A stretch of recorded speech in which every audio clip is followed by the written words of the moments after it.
salaamaaleykum mbokk yi ak xarit yi man Coumba Gawlo dama ñëw nag tey pour def déclaration bi ndax fi ma nekk ci bitim réew ndax nekkuma sax Sénégal jamono yi may wax ak yéen waaye fi ma nekk ci bitim réew daal dama jàng ci presse bi ay coow yu am ci ay mbiri visa ak ñoom seen daal di gis ni sama tur nag dañ ko cee tudd bañ ca tuddee sama tur nag bind ko ci journaliste ba bind dafa daat ne maa ngi cité li mu wax businessu visa luy indil artiste yi alal la daal di ciy tudd ay nit daal di ma ciy tudd daal ni ndax ñaari at ca gannaaw a ngi nii Coumba Gawlo ak groupam amoon nañ problème bu ni mel ma bëgg a xam ban problème bu ni mel ndax nit pour nga wax ne am na problème bu ni mel dangay wax problème am lan la bu fekkee xam nga ko ma xam ni kooku xamul li muy wax te it gannaaw man artiste international la nekk ambassadrice des Nations Unies 5 institutions onusiennes et je pèse bien mes mots te képp koo xamante ni daf may fal may nekk ambassadrice de bonne volonté li ñuy wax goodwill ambassador dinañu def enquête ñaari at xool man may kan pour xam ñi may àndal ñi may waxal fi may dugg fa ma juddoo lan laa def ak may kan te macha allah maa ngi sant yàlla enquête yooyu saa yu ñu ko defee ba pare taabal ja bu ñu ca tegee sama dossier de renseignement dañ may woo félicité ma ñi nga xamante ni ñoo ma bëgg a nommer te ñi nga xam ne ñooy enquête ci man nag dëkkuñu Sénégal bitim réew lañ dëkk kenn xamu leen ay tubaab yi xonq coy yoo xam ne ñun duñ déglu sax musique xamuñu sax kañ lay ni enquête loo mooy kan pour indi neutralité te saa yu ñu ko defee macha allah kon nag ma bëgg bu ngeen gisee may def déclaration bi pour rek ñaan ñu arrêté ak it leeral aw ma sax lu lëndëm lu may leeral ndax ma dugguma ci lu lëndëm waxuma lu lëndëm defuma lu lëndëm ànduma kuy def lu lëndëm te duma dem foo xamante ni nii sax buñ ma fa déggee ni ma accam te loolu aajuwul ma ko wax ndax saabu du fóot boppam waaye àddina yépp seddal nañ ma ko te xam nañ ko rawatina sama réew mi ma dëkk nag muy Sénégal waaye dafa di bu wax jugee am ñuy def ay amalgame di wax dafa baax nga wax te lii dafa nekk lu sérieux loo xamante ni ni man j'ai préféré personnellement ma jël sama kàddu bopp wax ak doomu aadama yi ñu dégg ko ci sama nopp bopp bu ko defee du nekk seen noppi bopp bu ko defee du nekk nettali munoon naa wax sama cellule de communication bind leen document daat ni Coumba Gawlo se dissocie de tel mais bu boobaa lu ñuy bind di ko lire rek lay doon te xam nañu ne ñi jàng ci réew mi xëy na bariwul wala analphabétisme bi dafa bari wala du yegg fa ma bëgg ndax man ku ma xam-xam ma ci organisation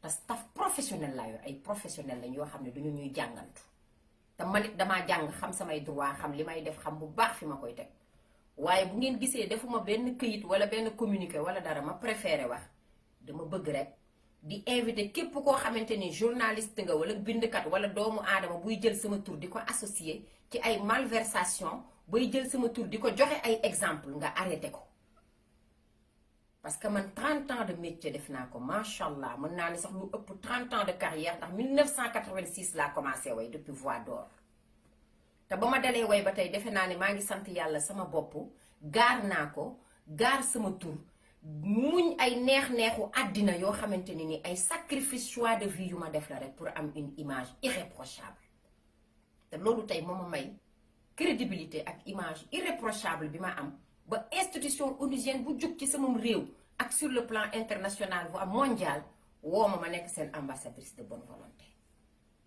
duma nangu nag pendant que man maa ngi liggéey di jug 6 heures du matin di liggéey bala maa tëdd 2 heures du matin ndax man aw ma jot pendant que je vous parle là je suis à l'étranger je suis en Guinée-Conakry où nga xamante ni nii maa nga fa en réunion ak ensemble le système des Nations Unies les agences est-ce que xam ngeen loolu ñaata nit la agence des Nations Unies cité leen ni ñu bëree ñooñu ñépp laa dajale ñuy def réunion di liggéey ci un programme boo xam ne du ci sama réew beneen réew la pour wane sama crédibilité loolu mooy firndeel sama crédibilité ak sama sérieux kon nag du ma nangu may def loolu nekk ci aw yoon di liggéey ak presse ni mu sensibiliser ñu may jël di ma taxal ci yoo xamante ni nii takkuma ci tey bokkuma ci tey jegewuma ko tey te xawuma ko te duma ko def te jombal naa ko sama deret nag te jombal naa ko sama tur man xaw ma luy falsifier visa xaw ma luy fraude visa xaw ma luy truquer visa kon journaliste yi bind nañu xam li ñuy bind bu ñu jël sama tur di ko dendale ci benn problème bu am di ma ca taqal di ma ca dugal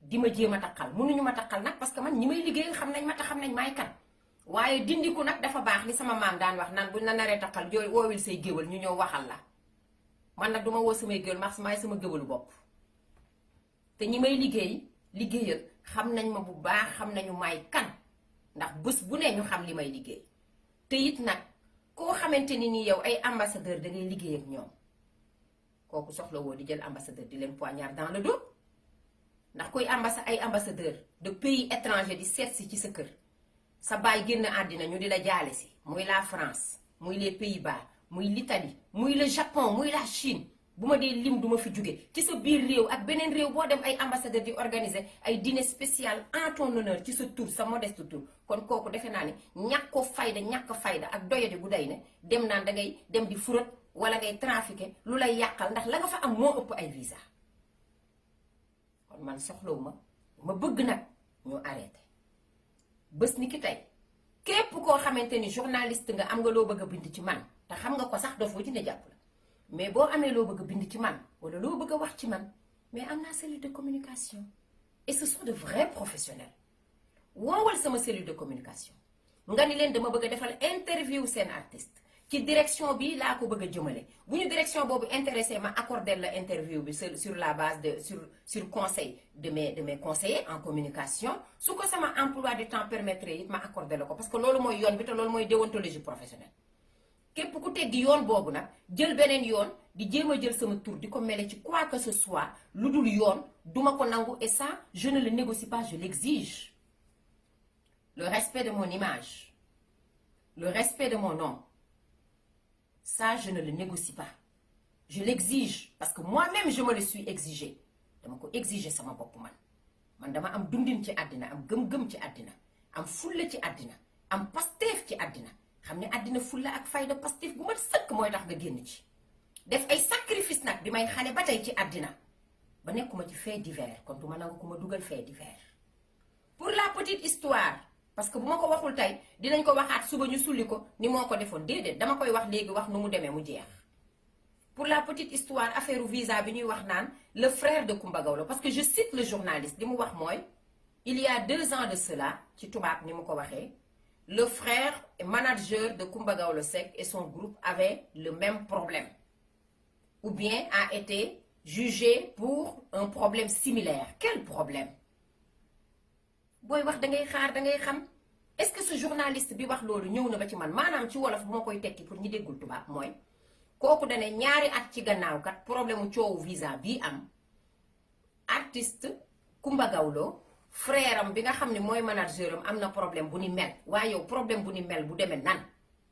est-ce que yow problème bi ni mel yow xam nga ko est-ce que yow ñëw nga ci sama fond de dossier est-ce que xam nga luy problème ba est-ce que def nga li ñuy sa déontologie professionnelle di laaj maanaam ñëw ci sama ay conseil wala nga ñëw ba ci man woo ma ne ma dama bëgg a xam fond de dossier bi lan la ma jox la sama version des faits nga dem wuti feneen version ci partie adverse ba daal di dajale ñaari ku jàngat am xam-xam nag ngeen amal affaire te xam bu baax li muy wax nag te man loolu yépp defu leen ko lu dul lu ne nii rek ñu tudd sama tur bi problème su amee ay visa ak yeneen waa Sénégal ni mu rëyee lu tax tudduñu fi ñi ko fiy def te ñi ko fiy def xam nañ ko fi ñu ni leen fi ñukk di jël sama tur wi man di ko tudd ci yëfu ñàkk a fayda nañ ko arrêté man ñàkkuma fayda doyadiwuma kuy wut ku ñàkk fayda danga ko dem wuti ci àll ba man ku ma xool xam ne doyadiwuma ñàkkuma fayda duma bàll puuda traînéw ma man ku may xool sax ñaari loxo nga may nuyoo góor sax su ma xoolee sëgg te fu wér laa ko teg nag ndax dina ma xool naa ko xool bu tax dina xam fa mu war a mën a yamaat man rawatina ak jigéen kon góor yabul jigéen yabul ma bëgg nag kon nañu arrêté et je parle de manière honnête de manière sincère et je prends en témoin maa ngi jël témoin sama mbokku sénégalais sama mbokku africain sama mbokku àdduna ndax li may wax fu ne lay dem parce que je suis une artiste internationale te duma ab jaayir duma koo xam ne boppam bi boppum ngaaka la xam naa li may wax moo tax ma bëgg rek kon ñu arrêté ku ci soxla information me concernant woowal sama staff bu ma la mënee accorder interview ma accorder bu ma la ko mënul ma dem ci leneen et pour venir au problème dont ils ont parlé maanaam li ñu wax yaa ñaari at ci gannaaw ba di ci tudd sama frère manager na mu demee du li ñuy wax ma wax ko fii tey mu jeex ndax musuma cee wax waaye damaa décidé wax ci pour tëj dossier bi ba la ëllëg ñu ubbiwaat ko waxaat ca leneen. léegi nag su ma waxee la vraie version des faits ak na mu demee ba ñu xam ko keneen ku ca wax leneen nag yaa ko tey te bu boobaa lu la ca fekkit yaa ko teg sa bopp. na mu demee ca gàttal mooy man wutaluma kenn visa, man falsifié wu ma xaw ma nu nuy defee loolu. man ambassadeur yi di reer si sama kër di ma seet si di ma rendre hommage di ma ñëw di seq ak man ay projet humanitaire. Je suis dans l'humanitaire, di dimbali jigéen ñi ci seen liggéey, di dimbali jigéen ñi ci seen àq ak yelleef, di dimbali xale yu jigéen ñi ci seen njàng pour ñu yóbbu leen ñu jàng, di dimbali xale yu jigéen ñu bañ leen a marier force ci teel, di dimbali le développement culturel, économique et social de mon pays. kuy def loolu doo dem di def yi fi ñàkk fayda ndax sa image fa ngay toog ak ña ngay waxal moo ëpp solo yëfi ñàkk fayda ndax foo fen benn yoon doo fa fenaat doo fa duggaat de. te man duma dem fenn di fa wax lu dul yoon, duma dem fenn di fa wax lu dul dëgg, duma dem fenn di fa fen. te kuy falsifier ay visa ay ambassadeur duñu ñëw ba bésub tey jii di la seet si sa bureau, di la seet si sa kër. boo demee beneen réew ñu yëg yaa nga fa ñu woote téléphone ne dañ laa bëgg a gis, organiser dîner à ton honneur. man fu ma dem diplomate laa fa, fu ma dem international laa fa, ambassadeur laa fa, te defuma lenn luñ ma yabe. kon pour revenir sur le problème précis, ce qui s'est passé mooy man wutaluma kenn visa. Abdoulaye Diagne sama musicien, et je le dis clairement te ci vidéo laa nekk, moo ma sollicité ma jël rakkam jabaram yóbbu ko Europe mu dem seeti ay mbokkam ndax toog na lu yàgg Europe. mu ni ma dafa bëgg a dem ñëwaat ci été bi, bu ñuy dem tournée nañ ko yóbbuwaale te dina ñëwaat ni ma ndax xam naa la, ndax yow loo jël engagement danga koy def. waa nit ki bu liggéeyew 2000 ba 2020 nekk sa coloré la ñaat la service xanaa di nga ko defal 20 ans de la. tudde ma doom ma yóbbu xale bi dem war a ñibbisiwul ma woo leen téléphone di leen xale bi est-ce que ñibbisi na, ñu ni ma ñibbisi na. man leen jox leen ma passeport bi ndax damaa am rendez-vous ak ambassadeur ba. su ma demee won ambassadeur bi passeport bi, remercier ko ndax suñu projet yi ñuy defar, ma profité ci remercier ko ndax man lu ma wax dafay leer. ñu ni ma xale bi ñëw na mujj gi wóoloo ma lu dul ñu ne xale bi dafa feebar. comme acculé naa leen, teg leen pression, ñu daal di dem ambassade présenté wu ni ñoom ñooy xale bi ndax ragal nañ maa wax dëgg gi. wóoloo ma lu dul nekk France guddi ñu woo ma ni ma problème am na, Matar sa rakk de am na problème. ma ni mbaa jàmm, ñu daal di may expliquer ni mu demee. te yàlla xam na ni guddi googu mooy sama guddi gi gën a gudd ci àddina. sama baay bi dugg àddina ma ñàkk ko, guddi googu mooy li ko gën a metti, moo ma gën a mettil man sama baay bi ma ñàkk. ndax guddi gàcca la, fanaanee jooy ba bët set ndax gàcca, ndax bañ lu bon ak naan man sama partenaire bi ma am en face nan laa koy xoolee ci bët mu di ma xool, ma wax mu wax, li ma wax dañ. pour lan loolu man mooy li may mën a rey pour vous dire man sama crédibilité, sama ful ak sama fayda. ba loolu moo indi problème ya ca am. te ñooñu bu ñu doon ñuy foo kenn du leen téye benn fan ñaari fan prison génne leen, bien que téye nañ leen. te d'accord naa sax ca lañ leen téye ndax nit danga koy sanctionné, te sant naa yàlla ndax ba ñu demee ci tribunal ba procureur de la république bi représenter la république moo ma doon défendre man naan Coumba Gawlo kenn musu ko dégg ci lenn, kon ku fi indi turam dinaa ko defanteeg yow. pourtant défendre ma de te du sama avocat, mais mag ma doon jëlal part ndax sama fulla, sama fayda, sama sérieux. kon ngeen xam ne problème bi nii la demee tey de, du fraude de visa, du falsification de visa, du bëgg a def lu baax far lu baax la këpp ca sa kaw. loolu la. te ba léegi samay relation sama partenaire yooyu yàquwul ndax ambassade Italie ma mu concerné bërki démb boo njaay la ñu ñëw def seen délégation ni ma ambassadeur bi nee na dafa bëgg nga defal ko vidéo ci seen centre culturel italien bi ñu doon lancé fan résidence ba maa def vidéo ba ni ma yaay invité d'honneur am. waa foofu fu fa diggante yàqu ku fay fraude di falsifier ndax di nga am loolu doo ko am. man nag dindiwuma tuuma waaye dindi tuuma ak leeral. bu ñu la naree taxal ci lu dul yoon daa baax te damaa bëgg wax ci arrêté ndax man Coumba Gawlo je l'exige encore une fois le respect de mon nom parce que je tiens à mon image comme à la prunelle de mes yeux. maanaam sama tur mook sama bët yi laa yabale. xam nga kenn bëggul say bët tur, sama ñaari bët yi ni ma ko fonke noonu laa fonke sama tur ndax dama ko liggéey.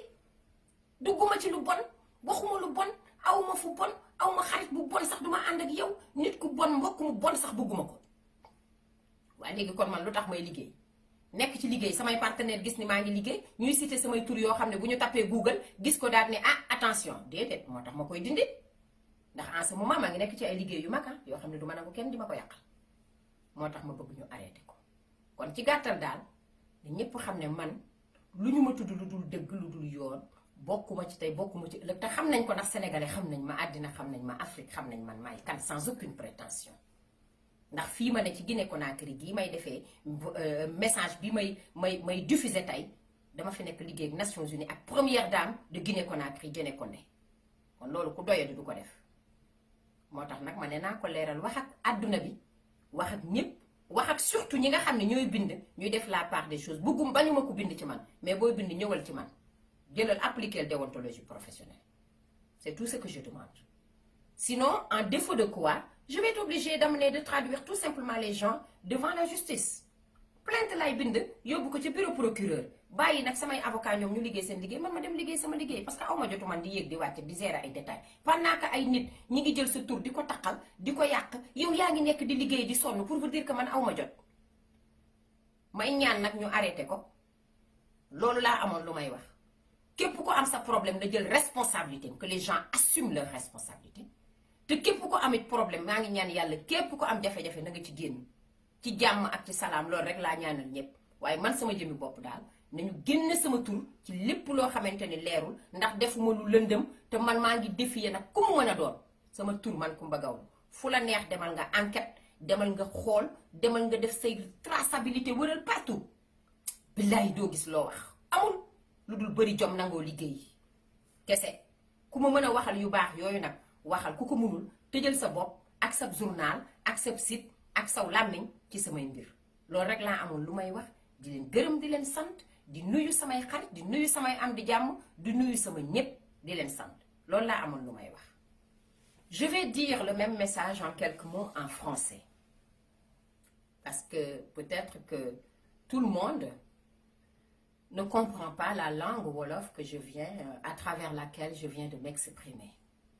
Ce que je disais en fait, c'est que depuis l'étranger, en l'occurrence la Guinée-Conakry où je suis, j'ai été surprise ce matin à mon réveil par un article à travers lequel j'ai pu voir mon nom cité dans des affaires de trafic de visa, cité en exemple dans des trafics d'affaires de visa, de fraude ou des choses comme ça, ce qui m'a profondément blessée, mais qui m'a aussi choquée. Parce que comme vous êtes censés tous le savoir, depuis 30 ans que je fais ce métier, je ne pense pas, et je le dis haut et fort, je ne pense pas que moi, Coumba Gawlo, j'ai eu à sortir de cette droite ligne. De cette droite ligne dont je me suis fait un objectif, dont je me suis fait un devoir, et que je me suis imposé de suivre. J'ai travaillé dur pour en arriver là où je suis, et ça, je sais aussi que vous le savez mieux que moi. Je suis partie de rien.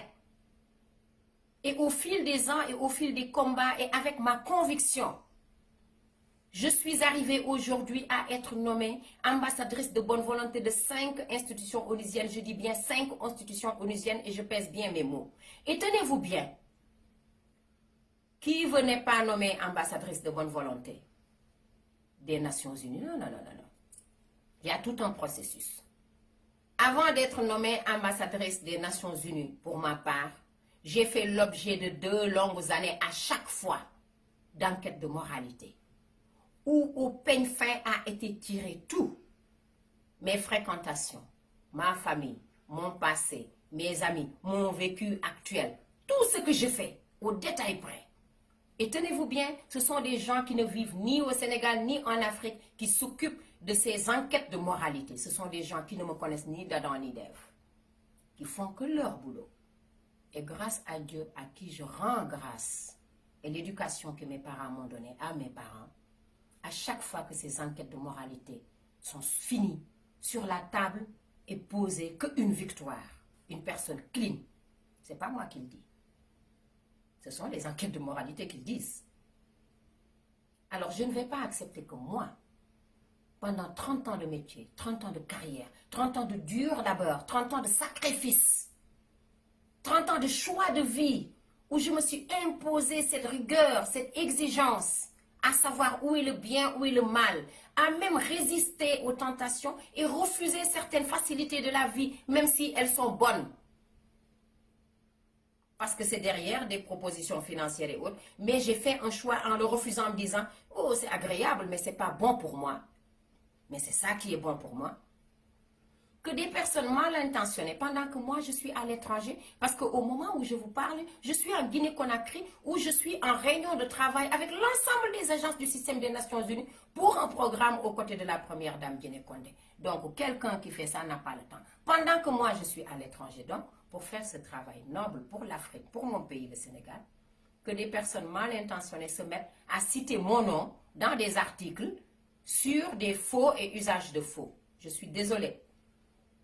Au risque de faire reculer mes partenaires qui peuvent googler ou le regarder et se dire « Ah tiens, elle n'est pas clean ». Non. Et je ne pense même pas d'ailleurs que mes partenaires le fassent parce qu'ils me connaissent, ils savent qui je suis moi.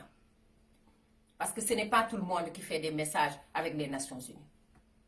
Man sama xaalis dama ko liggéey sàccuma ko dama ko ñàkk. Et aujourd'hui, je ne vis pas seulement par la musique. Je peux même laisser la musique et continuer de gagner ma vie. Parce que je suis une consultante internationale pour le droit des femmes, pour le droit de l'enfant, pour l'éducation des filles à travers la scolarisation, leur maintien à l'école, pour le mariage des enfants, pour l'abandon de l'excision, etc., etc. Si tu n'as pas quelque chose dans ta petite tête là, tu ne peux pas faire ça. Donc vous vous imaginez bien que ce n'est pas pour mes beaux yeux ou parce que je suis Kumba Gawlo que ces gens me déroulent le tapis rouge et que m'écoutent parce que je suis bien gentille. Ils n'en ont rien à faire que je sois gentille. Ils m'écoutent parce que tout simplement, ils savent que j'ai un message à véhiculer. Ils savent que j'ai quelque chose à dire. Ils savent que je peux faire bouger les lignes, faire bouger les lignes. Ils savent que je suis quelqu'un qui peut faire avancer l'Afrique, qui peut faire rêver les femmes, qui peut faire changer la donne. Alors, pendant que moi je fais ça, de la manière la plus calme dans mon coin, sans fatiguer personne, des personnes mal intentionnées se mettent, sans aucun professionnalisme, à associer mon nom à des problèmes, sans avoir même la déontologie professionnelle ni le scrupule de passer par mon staff pour demander une interview. C'est tellement simple. Et je vous aurais donné ma version des faits. C'est aussi simple que ça. Alors je veux que cela cesse. Parce que le respect de mon nom, de ma notoriété, je ne le négocie pas. Je l'exige. Je l'exige parce que moi-même, je me le suis exigé. Parce que j'ai fait un choix de vie. Beaucoup de sacrifices pour en arriver là où je suis. Ni de près, ni de loin, je ne suis et n'ai jamais été mêlé, moi, à des fraudes, à des falsifications, à des trafics, à plus forte raison des trafics de visa ou de séjour ou de quoi que ce soit. Et je le dis haut et fort. Quiconque en a la preuve n'a qu'à la sortir. Il n'y a aucun problème. Sortez-moi la preuve et même vous allez me rendre service. Moi, je reçois à dîner les ambassadeurs des pays accrédités dans ma maison chez moi. Je les reçois dans mes bureaux. Je mène des projets importants pour le développement de mon pays, dans le cadre du développement durable avec eux. Quelqu'un qui fait ça ne va pas avoir l'idiotie, à mon avis quand même, il faut être bête pour le faire, d'aller faire des petits coups bas là, une ñàkk fayda, au risque de tout perdre. Parce que j'ai une fondation humanitaire. Je travaille dur pour mon pays. Et en dehors de mon pays, ces mêmes personnalités et diplomates du monde me reçoivent à leur table. Et vous pensez que je vais aller moi les poignarder dans le dos? Et tenez-vous bien, visa sax nit dinañ koy wut man ambassade wooma ma xamal leen loolu tey. Visa, artiste dina ko soxla ambassade wooma. Un artiste peut avoir besoin d'un visa. Il arrive que l'ambassade m'appelle, me concerte pour savoir est-ce que c'est un chanteur ou pas. Pour dire que je continue toujours de rendre service à mon pays. Donc, je veux que tout soit clair, qu'on arrête. Et pour parler du problème en question dont ils ont fait allusion, j'en ai jamais parlé. Je vais le faire pour la première fois aujourd'hui. Pas parce que je veux enlever, comment dirais-je, je veux me mettre là, clarifier. Non, non, non. Je veux juste que les choses soient claires. Je cite le journaliste qui a écrit l'article, excusez-moi. Il a dit ceci. Il a parlé de problèmes de visa qui se passent dans mon pays, tel, avec des artistes, et m'a cité moi. Mais pourquoi dans tout le lot d'artistes qu'il y a au Sénégal, on ne cite que moi? Mais ceux qui falsifient les visas, vous le savez mieux que moi, les journalistes, vous les journalistes là. Vous le savez, ceux qui en font leur business là, vous le savez parfaitement mieux que moi. Pourquoi vous ne les citez pas? Pourquoi vous me citez que moi? Et je cite le journaliste qui dit ceci. Tel a des problèmes de tel de visa. Et il y a 2 ans de cela, le frère et manager de Kumba Gawlo a été au tribunal pour le même problème ou pour un problème similaire et a passé d'ailleurs un bref séjour en prison. Mais ce n'est pas professionnel. Quel problème similaire? Est-ce que toi tu connais mon problème? Quel même problème? Est-ce que tu connais mon problème? Mais dis-moi au moins quel est mon problème. Si tu es un vrai professionnel qui connaît la véracité des faits, qui les a vérifiés auparavant avant de les avoir écrits, parce que c'est cela la déontologie professionnelle. Ce que vous n'avez pas fait certainement. Vous deviez savoir c'est quoi mon problème.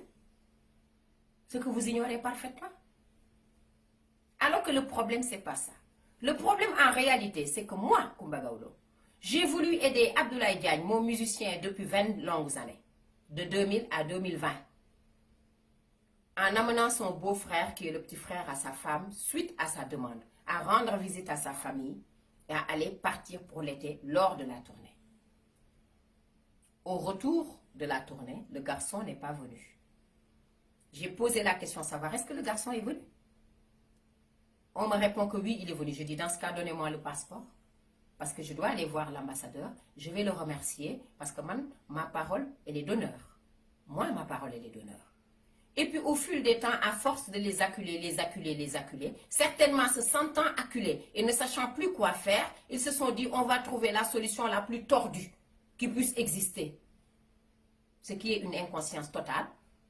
En se disant, on va aller présenter, dire que c'est moi. Malheureusement, moi je reste à Paris, on m'appelle, on me dit, ton frère Matar a un problème. Je dis, quel problème? On m'explique ce qui s'est passé. Et imaginez-vous, et croyez-moi, ce fut la plus longue de mes nuits. Et la plus douloureuse, même mon propre père que j'ai perdu. La douleur que j'ai ressentie dans cette affaire, je ne l'ai pas ressentie après avoir perdu mon père. Parce que mon père, au moins, je sais que c'est Dieu. Et ça, pour moi, c'est une douleur de la honte.